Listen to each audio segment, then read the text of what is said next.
So welcome everyone to the College Empower Hour. This is Achieve Miami's first ever College Empower Hour, and today we're going to be focusing on tips for writing a personal essay for college admissions and scholarship or award applications. We hosted the live version earlier today, and you're now watching a separate recording, so thank you for tuning in. We at Achieve have been thinking a lot as a team about how we can best support the college readiness journeys of our students and volunteers through this current pandemic and beyond. And this College Empower Hour is just one of the many pieces of that larger effort. So thank you for joining. Very excited. Before we get started, I would love to introduce myself. My name is Jess, or Jessica Vocaturo. I'm the new manager of high school programs.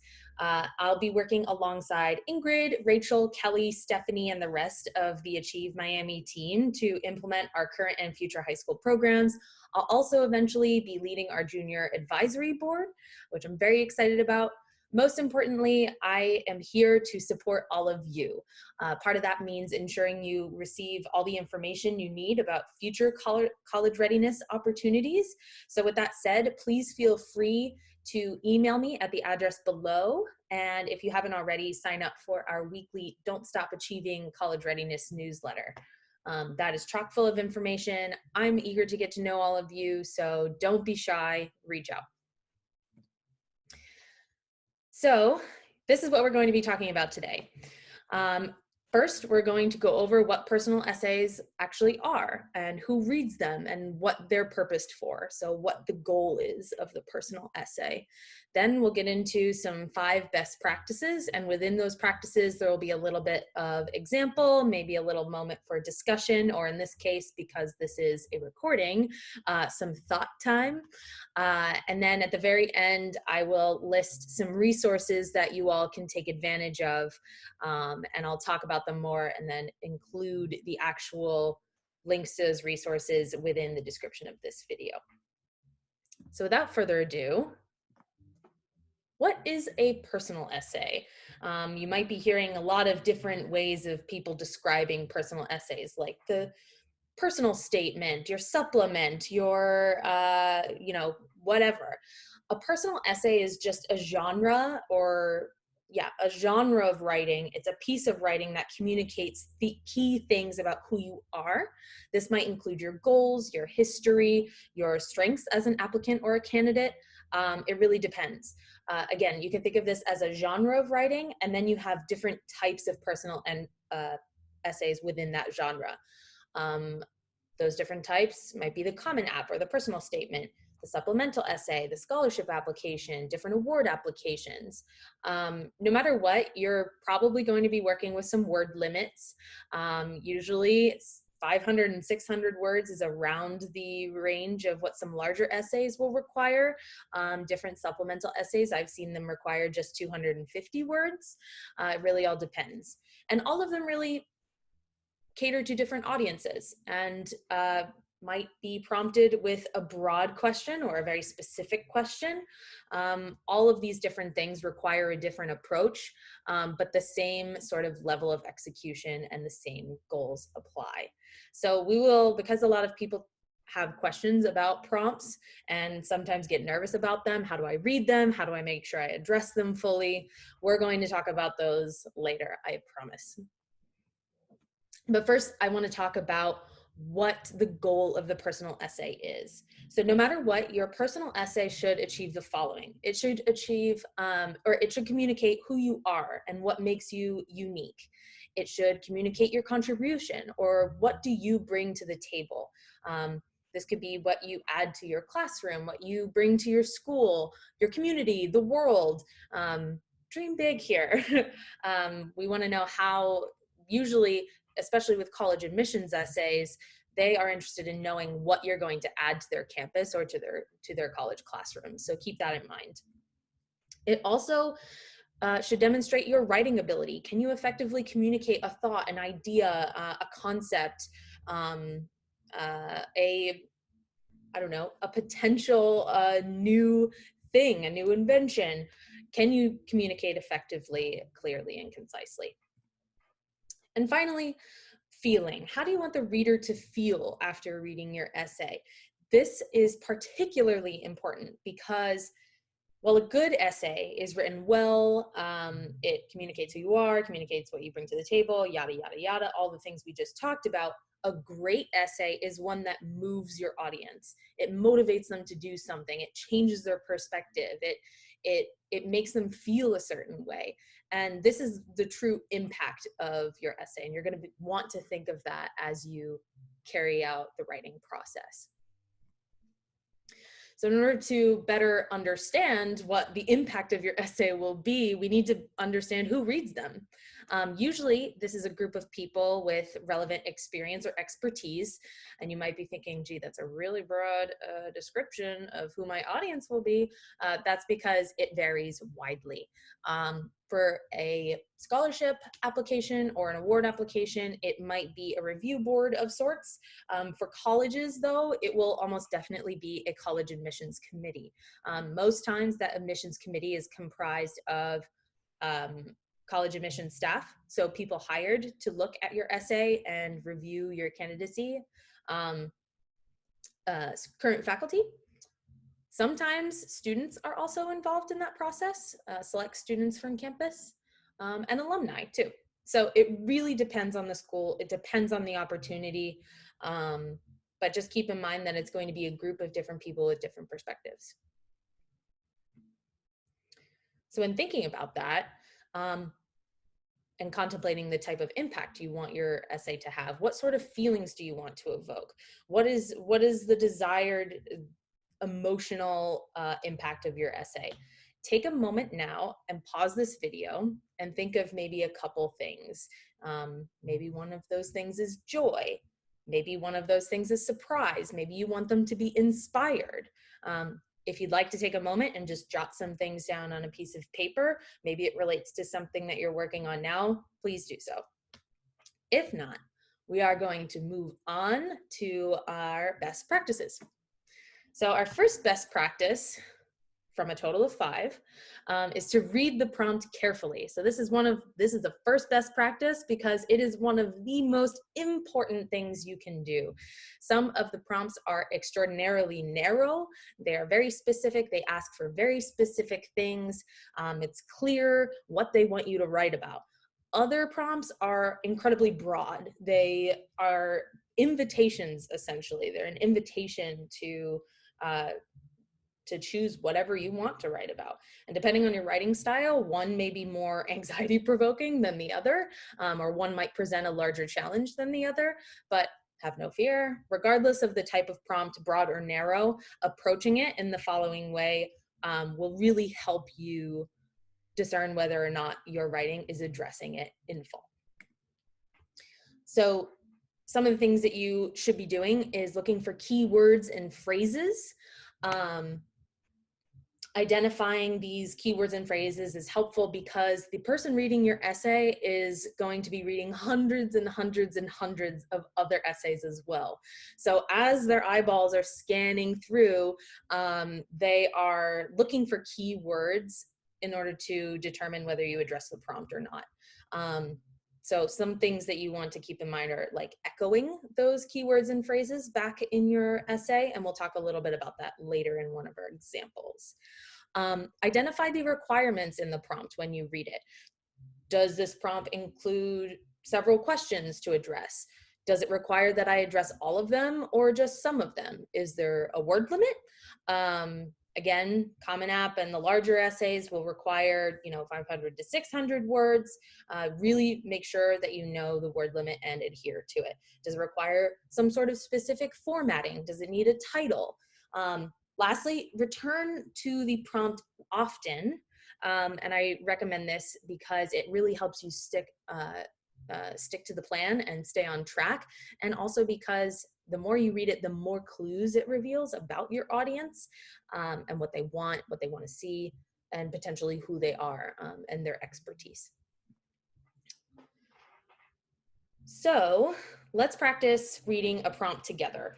At this point in time, highly recommended that you actually pause this video, take a moment, read through, and think about what you notice about it, What are some key words? Is there anything about this prompt that you don't understand or that you need to learn more about? Or if you have any other reactions. This is actually, this is an actual prompt for one of the scholarship applications that was included in our last college readiness newsletter. So ding, ding, ding, haven't signed up for our college readiness newsletter to receive that, please do so. The link will be at the end of this slide.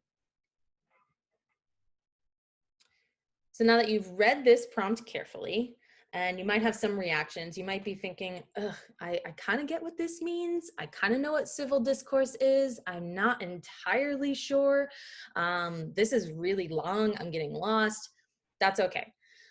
First, civil discourse is a honest, productive, and truthful conversation about a topic that's meant to enhance understanding.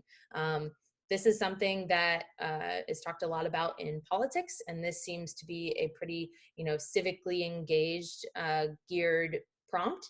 So doing a little bit more research, if you're not entirely sure about what a concept is or what it means is necessary, that's totally fine. If that's necessary, go for it. It's totally fine. It doesn't mean you're not prepared to answer the prompt. It just means you need to do a little bit more research.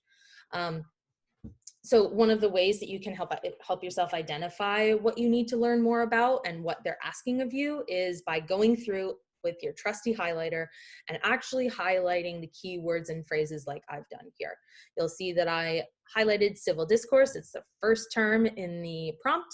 I also highlighted personal experience. So this is looking for something, or the response should include something related to something I've experienced personally. I highlighted occurrence because maybe I could talk about a moment or maybe a day in my life that was very impactful. I highlighted learning because it's a process that I will need to describe. Also civil society, maybe I need to learn more about that. Recognize when it's missing. I highlighted that because maybe that's a sort of characteristic of the thing I'm going to talk about. All of these things are not things you have to be thinking about when reading the prompt, but are helpful too. So then when I got halfway through this prompt, I started to realize that the instruction shifted a little bit. Now the prompt was actually telling me what the requirements of my response, what the requirements of the prompt are and what I should have in my response.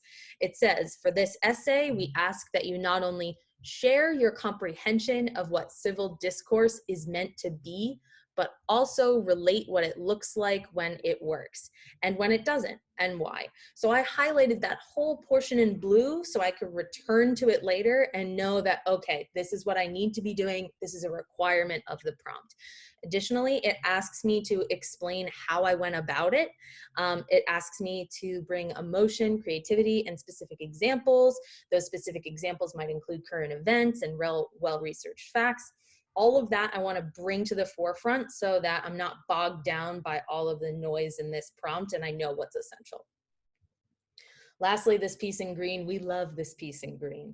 We love knowing what the characteristics of a good essay are in the eyes of the people who will be reviewing this.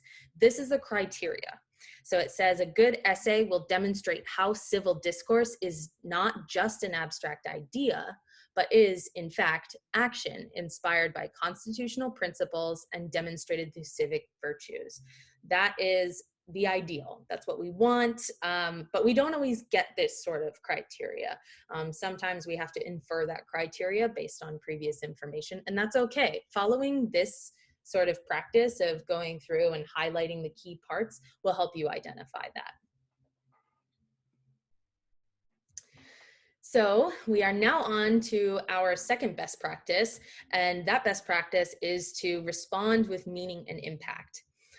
Responding with meaning and impact is what's going to make your essay really powerful. It will always be, a powerful essay will always be unique and authentic, just like you. It will be true to who you are. It will be a personal experience, a relationship, etc. It won't have a lot of cookie cutter statements or statements that have been used a lot over and over and over again. It will also place the reader in the moment. Remember what we talked about with feeling and emotion and what you want the reader to feel. This is critical. It will also kind of describe what this experience you're talking about means to you and what that impact had on you. So not only are you talking about something that was impactful to you in your life, you're also creating an impact on the reader. So in order to demonstrate what an impactful or response with meaning and impact actually looks like, it's best just to show you. So this is an actual prompt from this 2020 to 2021 Common Application Cycle. This one reads, discuss an accomplishment, event, or realization that sparked a period of personal growth and a new understanding of yourself or others. So take a moment, pause the video, and read the below response. And when you read the below response, think about what makes this good or what makes this not so good. Are there any ways that we could strengthen this response? What ways did the person who wrote this response achieve meaning and impact, and what ways did they not? So go ahead, pause the video, and we'll return to talk about it.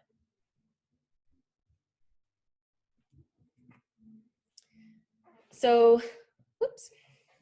So before we go on to our next potentially stronger version, I'll just narrate some of the things that I'm seeing here. So volunteering at Habitat for Humanity was an amazing experience.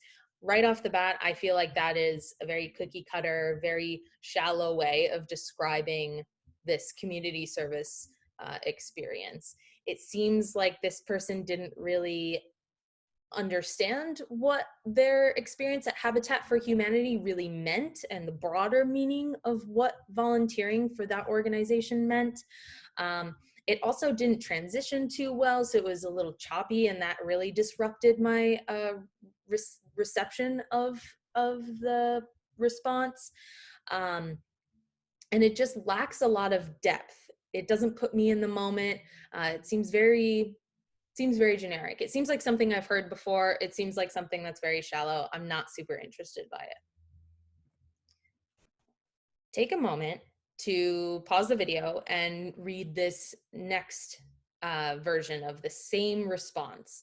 And again, think about what's good about this, what's not so good about this, what makes it meaningful and impactful, what doesn't make it meaningful and impactful, and then we'll return and talk about this together.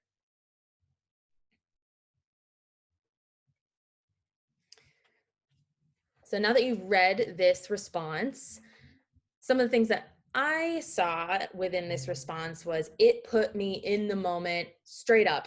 It talked about drops of sweat streaming down my face. Everybody knows what that feels like.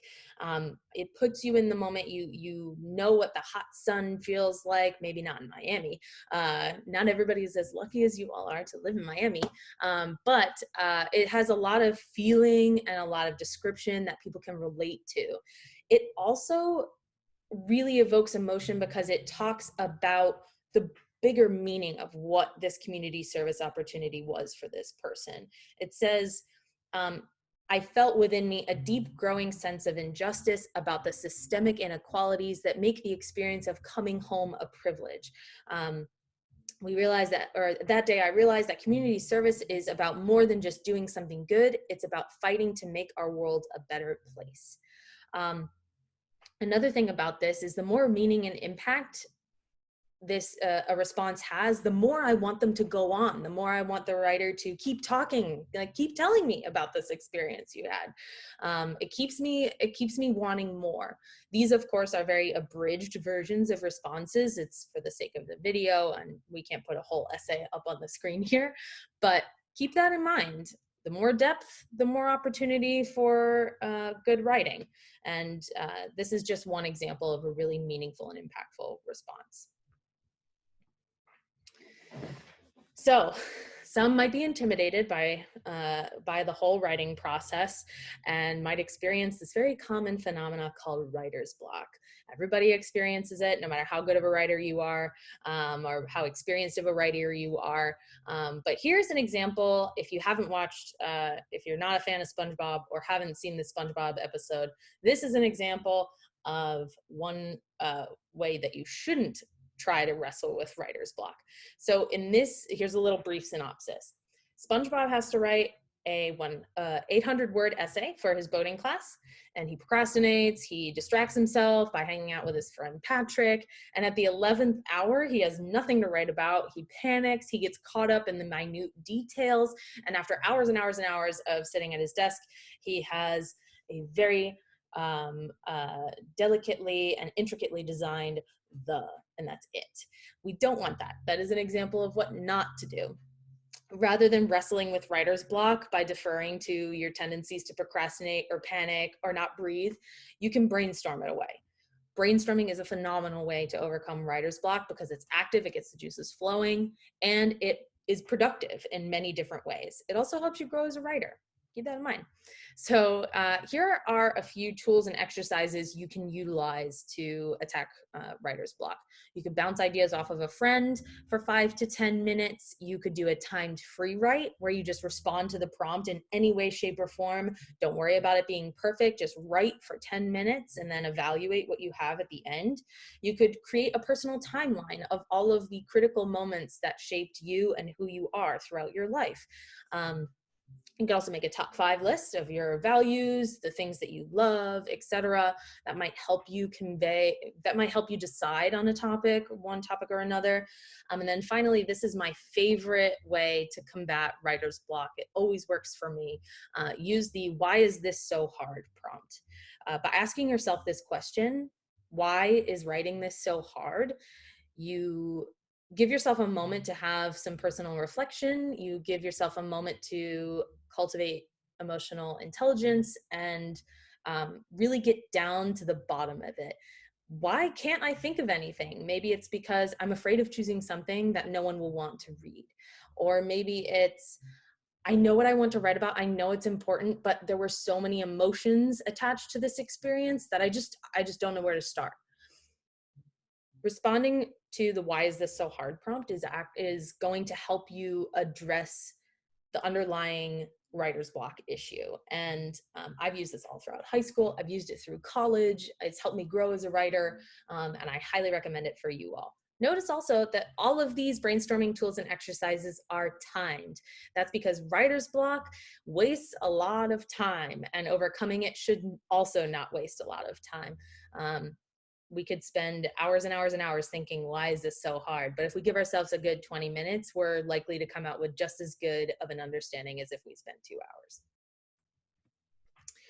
Also, take a moment to breathe. Take a moment to remember that your wellness and taking care of yourself is very important.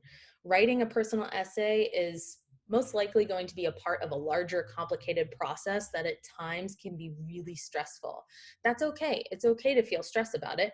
Just breathe, take a walk or do some exercise, go for a run if that's your thing. Getting the blood flowing to the brain is a great way to gain clarity. If you're a musician, play your instrument. Switching sides of the brain and exploring your creative side is a great way to generate ideas. Drink water. If you're feeling really foggy, ask yourself, how many glasses of water have I had to drink today? Probably not as many as you should have. Resist over-caffeination. This contributes to dehydration, and it just makes you nervous. I should really follow this piece of advice because I do this all the time, and I can tell you that it does not make me more productive than I think it will. And also strive for progress, not perfection. Getting tied up in the nitty-gritty is anxiety-provoking, and it's not productive. It doesn't have to be perfect the first time. That's what reviewing is for, and we'll talk about that later. So our 4th best practice is to stay organized. Your personal essays can take on many different formats and structures. Remember, we talked about having many different types of personal essays, where personal essay is just the genre of writing that we're talking about today. This example structure includes the essentials that every essay, no matter what, should have. Every essay, no matter what, should have some sort of hook in the beginning or some sort of attention-grabbing couple sentences that get the reader's attention and keep the reader's attention. You want to support that hook or that initial introduction with information and facts, and you also want to be able to transition from idea to idea, regardless of whether your essay is just one paragraph, 3 paragraphs, 4 paragraphs. You want the transitions to be smooth. So you're guiding the reader along a journey, just like your college readiness journey, guiding them on a journey from the beginning of your essay all the way to the end. So that brings me to the piece in the conclusion. Also, every body paragraph, listen to your English teachers. Topic sentences are super important.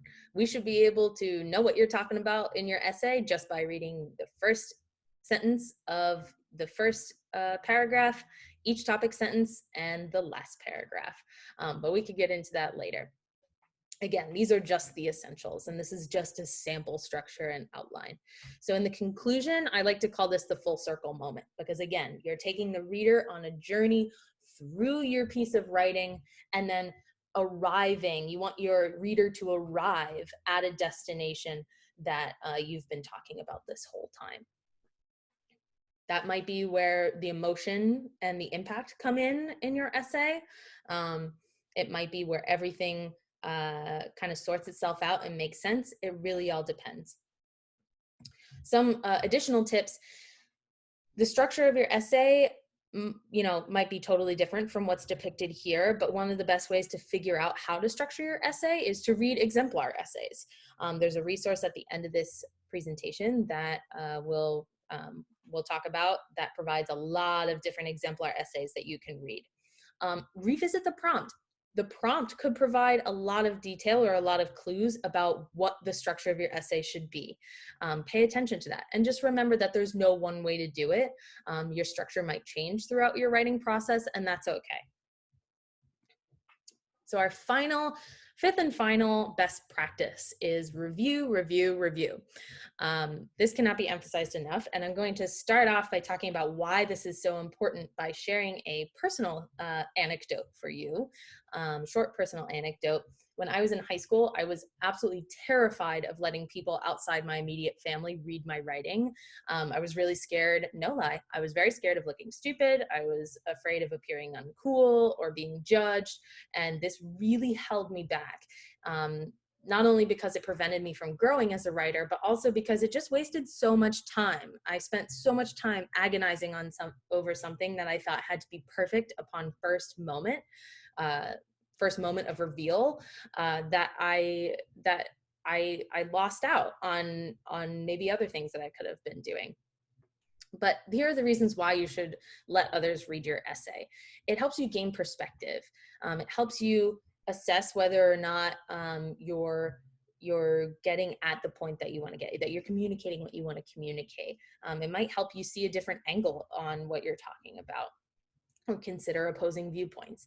It also helps you catch small mistakes. Small mistakes can show up for anyone, no matter how experienced of a writer, and it's just because of how our brains are wired. When our eyeballs glaze over something we've been working on for a really long time, we're bound to miss things. So the more eyes on your essay, the better. It also helps you better understand the impact of your essay. If the person who read your essay was supposed to feel motivated or inspired to do something, to act, and you find out from your reviewer that, hey, I actually felt kind of helpless at the end of this, then that's not what you want. You want to tweak your essay to ensure that rather than feeling helpless, perhaps you're talking about a problem, like a societal problem or an issue that you've experienced, you can tweak it so that, yes, the person who's reading this understands the obstacles that are being faced, but they also know that there's a way that they can do something about it. Or maybe they know that you have already done something about it and they're inspired by your action, and so they want to act too. And again, it just helps you grow as a writer. I've learned so much from the people who have reviewed my writing. I still take, I still ask for feedback on everything that I do. It is something you're going to have to do. Receiving feedback is something you're going to have to do in the workplace, in college. So get used to it. It is just part of the process, and it makes you better. So I recommend choosing maybe 5 to 7 people to read your essay. That might seem like a lot, but think of all the people you have to draw from. You have teachers, you might have some family members or some guardians that would be interested in reading it, your classmates, maybe you know an alum or an alumna from one of your the colleges that you're applying to. No matter what, just make sure that you choose at least 1 to 2 teachers, because they are usually the ones who have the expertise to be able to tell you how, you know, to give you the advice that you need or the feedback that you need. So when talking to these people about reviewing your essay and asking them to review it, you can make it easy for them and provide a checklist just like this. So this final review checklist is by no means exhaustive. These are just some of the essential questions that you can be asking yourself, or that your reviewers can be asking while they read your essay. So are there any spelling errors? It goes, you know, these cover the basics. Is there only 1 space after each period? And then it also gets to the larger things. So are the transitions from each paragraph smooth? Are the word choices specific, concrete, and interesting? Is the, you know, does each sentence have a purpose? You could think about this final review checklist as your way of placing the bow on top of a perfectly wrapped package. You've worked so hard on this essay to develop a response, to develop to choose the appropriate topic, to describe everything in detail, to, you know, the whole kit and caboodle. This is your moment to just perfectly package it, tie the bow, and get it ready for presentation. So at this time, coming to the end here, we're going to talk about some examples. So with all of the things we just discussed throughout the presentation, let's look at some responses that are great, not so great. Think about them with all of these things and best practices in mind. So this first example, example A, it's responding to the question or to the prompt, what has inspired you to become a musician? This is an actual scholarship writing prompt from the NSHSS Performing Arts Music Scholarship for this year. If you're watching this video before May 15th, 2020, hop to. This is something that you could actually apply to right now. So pause the video, take a moment, think about what's good about this, what's not so great about this, how it could be made stronger.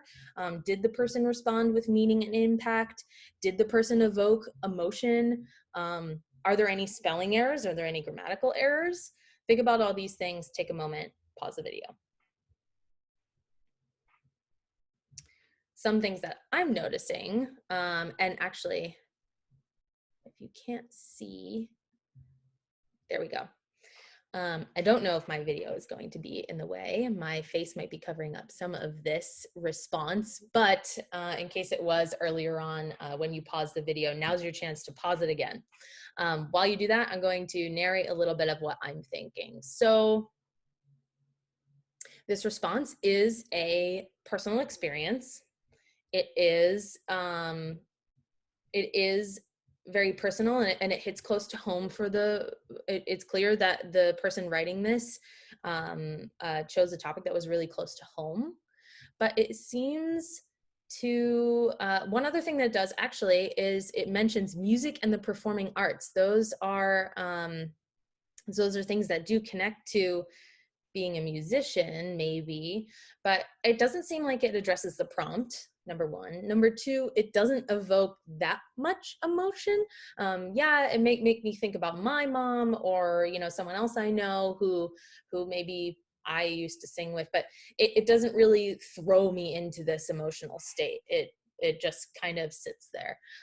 It's also not organized super well, and it doesn't fully address the prompt. It doesn't talk about what actually inspired this person, or what about their mom inspired them to become a musician. It also has a grammatical error here. So when I was little, we would sing in car together. Actually, I now recall that I included this grammatical error because I wanted to show you how easy it is to skip over things that are really simple. When you were reading this, you probably didn't even notice this, and it's because our brains, you know, you read so much. Thank you, your teachers and parents and all of those kind folks who told you to read. Once we get really good at reading, and we start to read really quickly, so we just pass over these filler words, or these words that we assume are going to be there. And having someone else read your essay can help you catch those little errors or mistakes, because the reviewer might catch it. So let's go over this slightly improved version. If you want to pause the video, go ahead. So the things that I'm noticing about this, again, going to narrate a little bit here, is I am immediately taken to this person's kitchen. I find myself in this person's kitchen listening to their mother's voice. I know what the sound of hot coffee sounds like being poured into a ceramic mug. It's wholesome. It's warm. It is lovable. It is comforting, and this exclamation that they include, "Sing with your heart." I can hear it because I'm in the moment. So this evokes a lot of emotion for me. We could be talking about anything, and a description like this would put the reader right in the moment. So it does achieve that.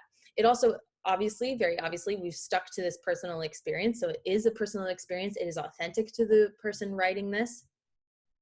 It also, I haven't caught any grammatical errors. I haven't caught any spelling mistakes. But I also noticed that it flows very, very well. And it is a really, really short and abridged example of what it looks like to come full circle. So in the beginning, it talks about, "Sing with your heart," she theatrically exclaimed. That's like the mantra that this person writing this is bringing up. And then this person ends with that at the end in a very graceful way. So I've come full circle. It's organized well. Ideas flow easily from one to the next, and I am moved by this. So let's go. Oh, and one more thing. It addresses the prompt. I can't believe I forgot to mention this, but it directly addresses the prompt right in the middle of this. It says, "Watching my mom overcome such a challenge is what inspired me to become a musician." That is key. So certain prompts might not require you to respond in that directive a way, but others really might.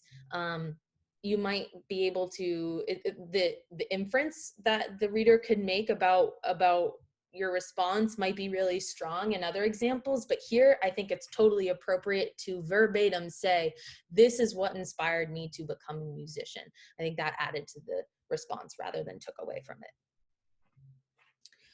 Let's go over another example, example B, and this is our last example of this presentation. So this is an actual common application prompt. This is prompt number 4. And the previous prompt was also, as mentioned, an actual prompt. So describe a problem you've solved or a problem you like to solve. It can be an intellectual challenge, a research query, an ethical dilemma, anything of personal importance, no matter the scale. Explain its significance to you and what steps you took or could be taken to identify a solution. So here's one of those examples of a shorter prompt that still has a lot packed into it that you might want to take your highlighter to. Maybe just use one color, just identify the keywords and phrases or the direction, describe a problem, explain its significance, the steps. I might highlight the word steps you took. So just side note, that's something that you might want to do for this prompt. But pause this video, take a moment and read the response on the left and think about, again, what makes this really good? What makes this not so good? Maybe you think it's terrible. Maybe you think it has a lot of potential. Think about the reasons why and refer back to the 5 best practices that we talked about earlier. One of the things that I am noticing right away is that the sentences are really short and they're not very effective. Sometimes a short sentence can be extremely impactful and really effective, but here it's not. That's because the sentences aren't really packed with a lot of information or description. Again, does every sentence serve a purpose? Here, I'm not so sure if it does. There are also some grammar mistakes. It says, but I don't mind. I get so into what I'm doing that I forget everything else. I'm not necessarily sure of what this person is talking about. It's not super specific. It's not addressing the prompt. It does talk about being a problem solver, but rather than showing, you know, we're getting into the whole show, don't tell um, uh, tool that people might, you might have already heard in your English class, but it doesn't show me why this person is a problem solver that tackles intellectual challenges, and it doesn't, explain um, a significant problem that this person wants to solve. It tells me that this person is a problem solver, and that's not very effective because, one, I've heard this before, and two, it's just very shallow just a very shallow response. So take a moment to think about this response. So this response might have some mistakes in it. Keep an eye out, get your eagle eyes on, but it also does some things much better than the previous prompt did.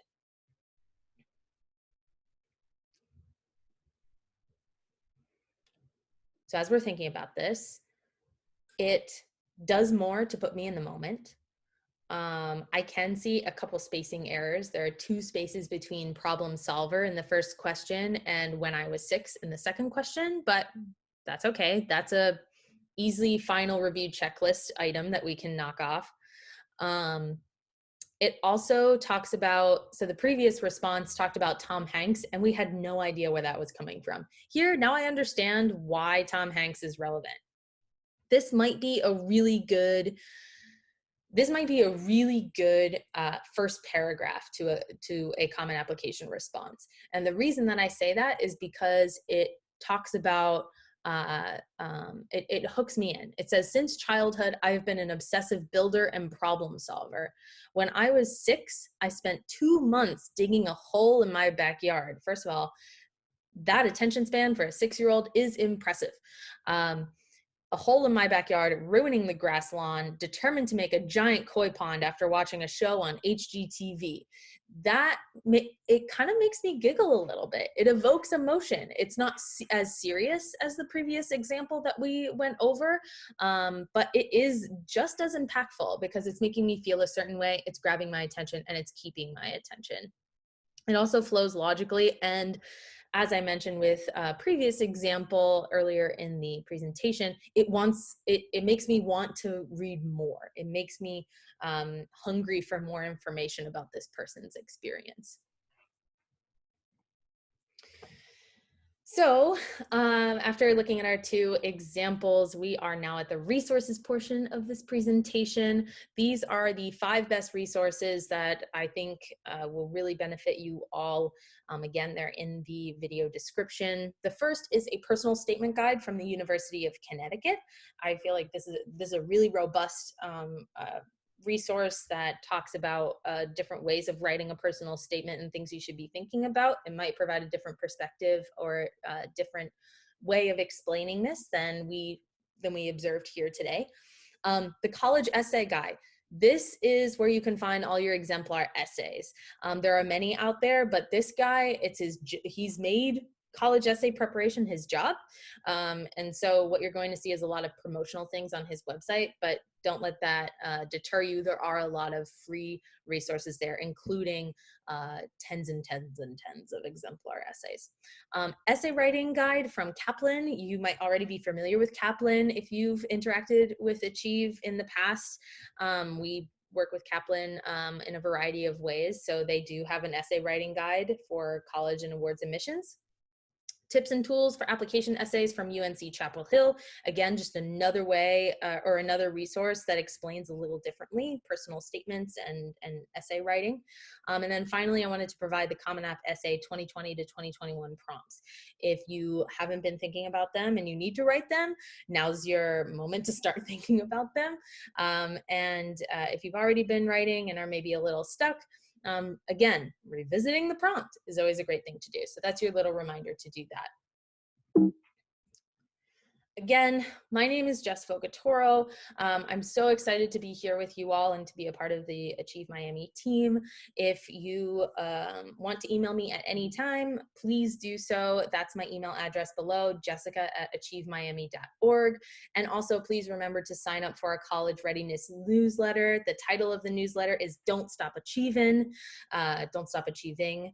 And this little bit.ly link here is just easy to quickly type into your search engine. We can also provide this in the description of our video for you all to access.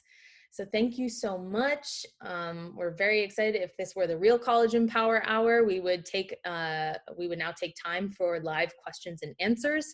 But again, feel free to email me with any questions and answers, and we look forward to seeing you at our next live College Empower Hour. Bye.